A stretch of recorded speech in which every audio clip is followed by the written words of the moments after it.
Mga lods, ito na yung part 3 ng ating video mga lods. Ngayon mga lods ay maglalagay na tayo ng langis dito sa ating piston mga lods. Para paglagay natin doon sa block mga lods, madali lang siyang ipapasok doon mga lods. Kailangan talaga mga lods na lalagyan natin ng langis yung piston mga lods. Para paglagay natin doon sa block mga lods, hindi siya magagasgas mga lods. Kasi pag wala siyang gasgas mga lods, matigas yan ipapasok yung piston mga lods. Kasi sasabit po yan doon sa kanyang block. Ang paglagay ng block nito mga lods, medyo mahirap mga lods. Lalo pag ikaw lang mag-isa magagawa nito mga lods, mahirap sa gagawin kasi paglagay natin ng block mga lods, meron pa tayong timing chain nga ilalagay mga lods. Kasi pag bibitawan natin yung timing chain mga lods, malaglag sa ilalim yan.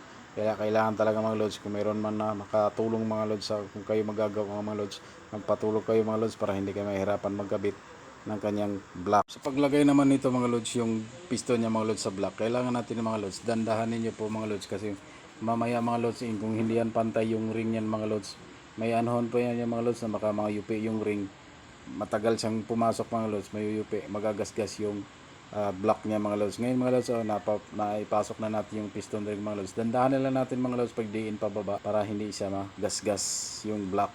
At ito naman mga lods, kaya ko hinahatak yung kanyang timing chain mga lods, para mga lods pumantay yung piston niya mga lods dito sa may ibabaw ng block mga lods, para makuha natin yung timing mark mga lods. Kasi pag hindi natin mai-timing yan mga lods, hindi yan na-under mga lods, may tendency pa mga lods, kung hindi siya mai-timing, masisira yung kanyang barbula mga lods, mababaluktot po yan. Kailangan mga lods ay kailangan ita-timing natin yan mga lods. Makikita natin yan dito sa may butas na yan mga lods na maliit. Meron po yung letter T mga lods, yun yung pinaka-timing niya mga lods. Tapos yung piston niya mga lods, kailangan naka-top deck center niya yan mga lods. Makikita mo yan sa ibabaw mga lods. Ayun mga lods, na-top deck center na natin mga lods. Mga lods, punasan nyo po yung mga tirang langis yan mga lods, kasi meron talagang tirang langis dyan. Kasi nilagyan natin yung piston kanina ng langis.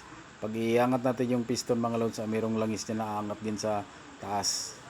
Kaya ngayon kailangan natin punasan yung tira-tirang langis para pag andara niya mga lods, hindi siya uusok. Ito pa mga lods, wag natin kakalimutan yung timing chain guide niya mga lods. Kailangan natin ilalagay yan mga lods. Baka mamaya mga lods makalimutan natin.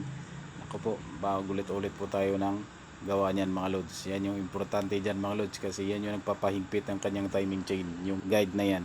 At ngayon mga lods, naikabit na natin yung cylinder gasket niya mga lods. Ngayon mga lods, susunod na natin yung kanyang cylinder block mga lods. Ngayon mga lods, huwag niyong bibitawan yung kanyang timing chain mga lods, kasi baka malaglag yan sa ilalim. Mag-uulit-ulit po tayo niya mga lods. Yan, ingat po tayo niya mga lods paglalagay niya mga lods, kasi yung timing chain guide niya mga lods, pag magkamali tayo dyan mga lods, mababali yan mga lods. Kaya kailangan mga lods, bago natin iangat yung ibababa yung cylinder block mga lods, ay ilang itama muna natin yung kanyang guide mga lods, para hindi siya mabali pagbaba natin ng cylinder block.